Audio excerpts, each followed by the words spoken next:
Bom, a nossa segunda palestrante é modelo e apresentadora, mas hoje ela está aqui como a mãe do Lorenzo, do Nicolas e do Bernardo, que acabaram de fazer 4 anos. Eles são trigêmeos univitelinos e, para quem não sabe, esse é um caso raríssimo.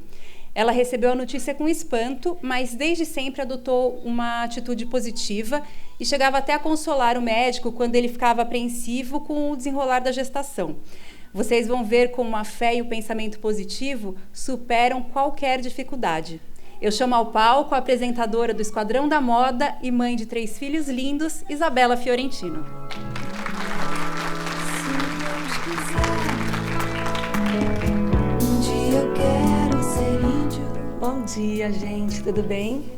Bom, primeiro eu quero parabenizar as crianças, que estão príncipes e princesas se comportando super bem, né? Eu achei que ia ser uma gritaria quando eu vi aquela criançada toda, mas estão super comportadinhos, parabéns. E olhando assim de fora, ou naquelas fotos glamourosas das revistas, a impressão é de que eu alcancei um grande sonho, né? E não deixa de ser verdade. Mas o que talvez as pessoas não saibam é que ser mãe, para mim, foi o sonho mais importante da minha vida. Foi a maior realização que eu já tive. Então, eu posso dizer que eu sou muito realizada, porque eu tive trigêmeos univitelinos, gerados de uma forma supernatural, e por causa disso a gestação acabou ficando famosa mesmo. Para vocês entenderem como o pensamento positivo realmente funciona. Antes de eu ser modelo, eu fechava os olhos, assim, sonhando, e eu me imaginava falando para uma grande plateia, assim como essa, né? Bom, eu já estava casada há 3 anos com a pessoa certa, o Stefano, meu marido. Ainda bem, ele também tinha esse sonho de ser pai, de formar uma família, enfim. E assim que eu descobri que eu tinha um bebê dentro da minha barriga, eu logo corri para fazer o primeiro ultrassom. Então, deitada lá na maca, o médico fazia o exame, aí ele sorriu e falou: Isabela, parabéns, você está grávida de gêmeos. Eu falei: meu sonho está se realizando, né? Aí o médico falou: espera um pouquinho, Isabela. Aí eu olhei e falei: ai, doutor, o que é? Só tem um?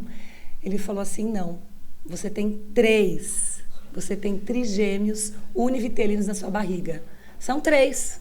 Ou você vai ter 3 meninos ou 3 meninas, todos com a mesma cara, idênticos, com o mesmo DNA. É difícil. Eu falei: bom, pelo menos tomara que sejam meninos, né? Porque daí o menino pega a mesma menina, troca de sala, beija a mesma, aquela coisa de menino. Menina não pode. Agora, você gerar 3 bebês, uma gravidez tão complicada com esse risco, o próprio obstetra, ele foi o primeiro a alertar. Ele falou: é melhor você não contar para ninguém, porque você tem só uma placenta. Quem tem bebê de tratamento, por exemplo, você tem 3 embriões, cada um com a sua placenta, cada um tem o seu saco gestacional. No meu caso, era uma placenta só, 3 cordões umbilicais e 3 sacos gestacionais. Então, eu corria um risco enorme de perder 1, 2 ou mesmo os 3 bebês. Bom, ninguém sai de casa grávida, plena, feliz, ansiosa pelo primeiro ultrassom para ouvir uma coisa dessas, né? Então, esse foi, assim, o primeiro baque de muitos que eu ainda ia enfrentar, até o nascimento deles e depois. Bom, antes de contar cada um desses baques, eu quero dizer que, apesar do susto, eu nunca sequer considerei que algo pudesse dar errado, que eu pudesse perder um bebê, que ia acontecer algum problema, nada. E aquela mesma mente positiva que eu imaginava as coisas lá atrás, antes de eu ser modelo, as coisas dando super certo, eu falava assim: não, eu vou em frente, e eu acreditei sempre no melhor cenário que pudesse acontecer, ou seja, eu indo para casa com os meus 3 bebês. E foi o que eu fiz e eu faço todos os dias. Eu nunca tive medo, realmente, de que alguma coisa pudesse dar errado. Bom, a partir da 10ª semana, eu fiquei em repouso absoluto. Da 12ª semana, na verdade.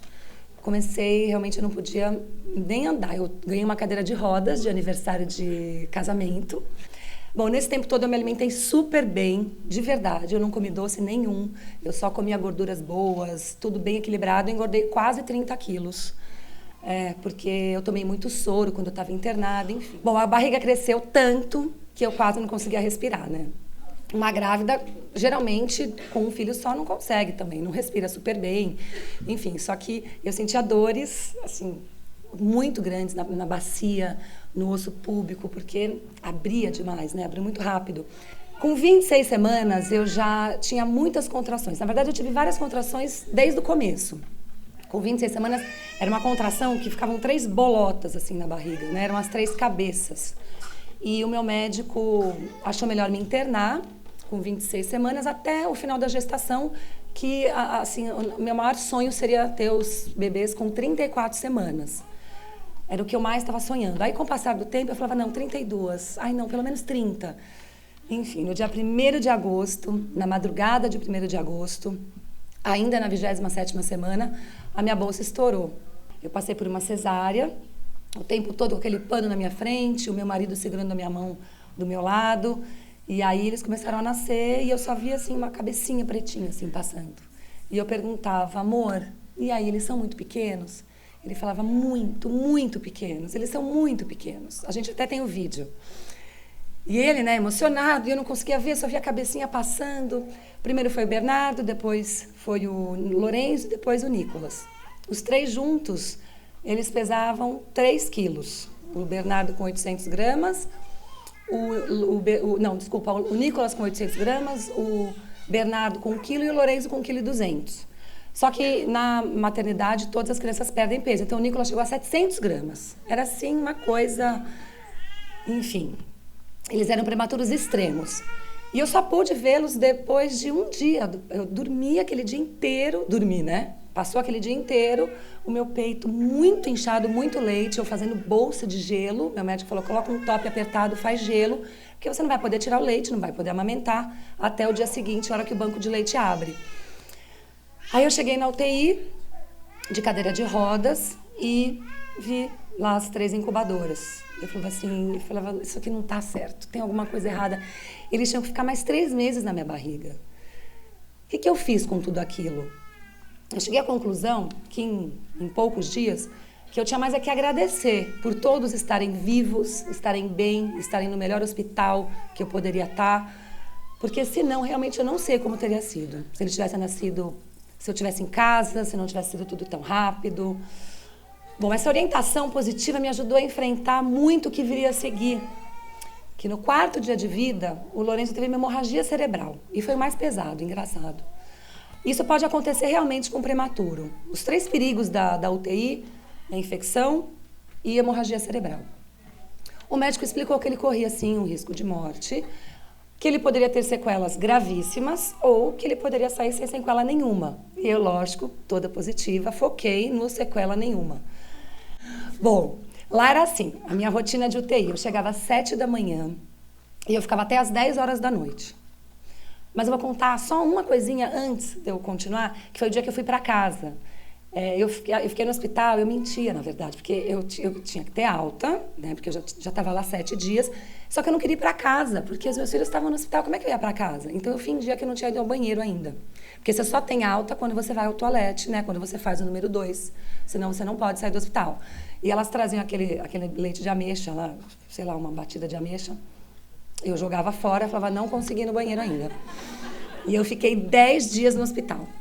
Que o meu plano de saúde nem ouça isso, né? Senão acho que eu vou ser processada. Então, na verdade, eu transformei essa fase, que poderia ter sido muito triste, em dias muito alegres. Porque cada conquista deles, cada ml a mais que eles mamavam, era uma grande vitória. E as pessoas me perguntam muito sobre a amamentação, né? E, graças a Deus, ela foi, assim, o menor dos problemas. O menor das minhas questões, porque naquele turbilhão de emoção do parto, eu até achei que eu não ia ter leite. Mas o leite veio com tudo mesmo, logo na primeira noite, como eu contei. O dia seguinte, eu já estava no banco de leite tirando muito leite. Eu tirava mais de 1 litro em cada ordenha. Eu tirava de 3 em 3 horas. Então, vocês façam a conta o quanto eu tinha de leite. E eu consegui amamentar os 3 até 9 meses. Somente com o meu leite. Foi uma grande vitória. Só parei porque realmente eles não queriam mais. Eles tinham muito problemas de engasgar, de queda de saturação, que é quando a oxigenação baixa muito. Então, foi uma fase difícil, assim, para eles. Bom, chegou o grande dia de ir para casa, depois de 90 dias de perrengue, aquele dia tão esperado de toda mãe de prematuro, que é ir para casa. O primeiro foi o Nicolas, depois de uma semana foi o Lorenzo, e depois de uma semana foi o Bernardo. Então, vocês imaginam a logística que era amamentar 1 em casa, 2 no hospital, depois 2 em casa, 1 no hospital. Era, assim, realmente insano, trânsito, era uma loucura. As idas e vindas, hospital e casa, era bem complicado. Só que, com o passar do tempo, a gente notou que o Lorenzo apresentava alguns atrasos em decorrência da hemorragia que ele teve. Ele ficou com uma sequela motora, realmente. A parte cognitiva não foi afetada. E a gente está nessa luta diária. Atualmente, ele está se desenvolvendo super bem, claro que no tempo dele. Já está dando até os primeiros passinhos com a ajuda de um andador, que é uma grande vitória para a gente. E cuidar de uma criança com necessidades especiais é um grande aprendizado. É um presente, na verdade. No começo, você pode pensar... Ai, não, gente, eu não quero. É claro, ninguém quer. Se eu pudesse voltar no tempo, eu teria ficado de ponta cabeça para eles nascerem de 34 semanas. Que nada disso teria acontecido. Mas a vitória que eu passo todos os dias, cada conquista dele, cada momento que eu vejo que ele deu um passo à frente no desenvolvimento, é uma coisa, eu falo, eu ganho uma Copa do Mundo por dia. E é claro que a gente se preocupa muito em estimular com fisioterapeuta, com fonoaudióloga, com terapia ocupacional, ecoterapia, tudo. Só que eu tenho que tomar muito cuidado para não querer fazer tudo por ele, né? Porque se ele quer uma coisa que está lá, ele não consegue sozinho. Então, eu não posso. Eu falo, ó, Lourenço, se vira. Vai lá, vai arrastando, engatinha, mas você vai pegar. Porque ele tem que se virar, né? Eu dou bronca, eu deixo de castigo igual aos outros irmãos. Então, o meu foco não é no que o Lourenço não faz, mas é que no que ele conquista todo dia. Isso é uma coisa muito importante. Eu tenho muitas amigas que têm filhos especiais, elas focam muito no que os filhos não fazem. Ai, meu filho não faz isso, meu filho não faz aquilo, elas se frustram, elas ficam se remoendo e acaba passando para a criança aquela frustração. O meu filho, eu falo, Lourenço, você não sabe o presente que Deus me deu de me dar você. Eu sou tão feliz de ser sua mãe, eu amo estar com você, de estar nas suas terapias, de acompanhar o seu desenvolvimento. E eu falo de verdade, eu amo acompanhar, eu aprendo muito. Né, com todas as terapeutas, até eu dou uma continuidade para os outros 3, a parte motora, a parte de comportamento, é importante também. Eu tomo as rédeas, eu falo, eu não vou... O Lourenço é a minha grande dádiva, eu vou pensar só no lado positivo, e esse é o cenário da minha vida. Eu só olho para o que o Lourenço tem de bom. O amor, claro, que transborda, inunda a gente, deixar de pensar em mim em primeiro lugar, cuidar de uma criança com necessidades especiais é uma bênção para mim. E eu, como mãe, percebi que a gente tem que ser muito criativa, a gente tem que ser muito paciente. E eles ouvem, viu, gente? Eles ouvem muito. Eu faço muito isso com os meus filhos. Ao invés de eu ficar contando historinha Branca de Neve, sei lá o quê, à noite eu conto muitas experiências minhas, pessoais, de quando eu era pequena, ou experiências que eu vivo hoje, frustrações, conquistas. As frustrações são importantes, assim, como lidar com isso. Então, eu conto para eles à noite que o meu irmão, quando tinha 15 anos, morreu. E eu tinha 17, eu fiquei muito triste, eu chorei muito, eu sofri demais. E eles, mas morreu, mamãe? Morreu. Você não vai mais ver ele? Eu falei, não vou mais ver, nunca mais. Só quando eu morrer também, aí todo mundo vai se encontrar. Mas assim, eles aprenderem a lidar com isso. A lidar com a raiva e a lidar com as frustrações, com as conquistas. Eu conto como eu conheci o meu marido, aí minha mãe vai em casa, faz eles dormirem, eu falo, mãe, conta da sua infância, porque, às vezes, porque nem eu conheço a sua infância. Então, ela contando histórias da infância dela, que ela pulava o muro da casa dela para a avó dela, eu não sabia. Então, a gente não sabe da história da nossa família. Os nossos filhos não sabem das nossas histórias, porque a gente não conta. É mais fácil a gente deixar vai ler o livrinho, que é ótimo, que eu leio muito com eles, vai, bota um DVD, põe uma música. A gente tem que ter criatividade, sabe? A gente tem que ter muita paciência. E mostrar, porque os filhos se apaixonam pela nossa história. Não se apaixonam porque a gente vai dar presente, porque a gente vai para Disney, porque, enfim, por outras coisas. É pela nossa história, pelas quedas, por como nós somos hoje, porque eles veem muito assim, heróis, né? Pai e mãe são os heróis. E, na verdade, não somos. E eles têm que saber disso. Então, a ideia é sempre focar no lado bom. E quando eu olho esses exatos 4 anos, eu vejo lá atrás, eu penso, só coisas boas. Vocês acreditam? Que eu não lembro dos momentos ruins, eu relembrei isso agora aqui, mas eu não lembro de nada do que passou ruim. Porque tudo passa, né, gente? As coisas boas passam, as coisas ruins passam. E esse momento de UTI deles também passou. E querem saber? Eu fui muito feliz lá, de verdade. Essa é a mensagem que eu quero deixar para vocês, que é positividade.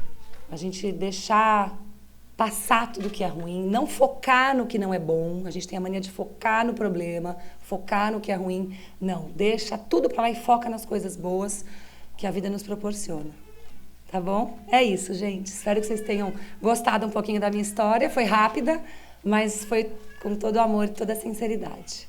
Tá bom? Obrigada, Mara.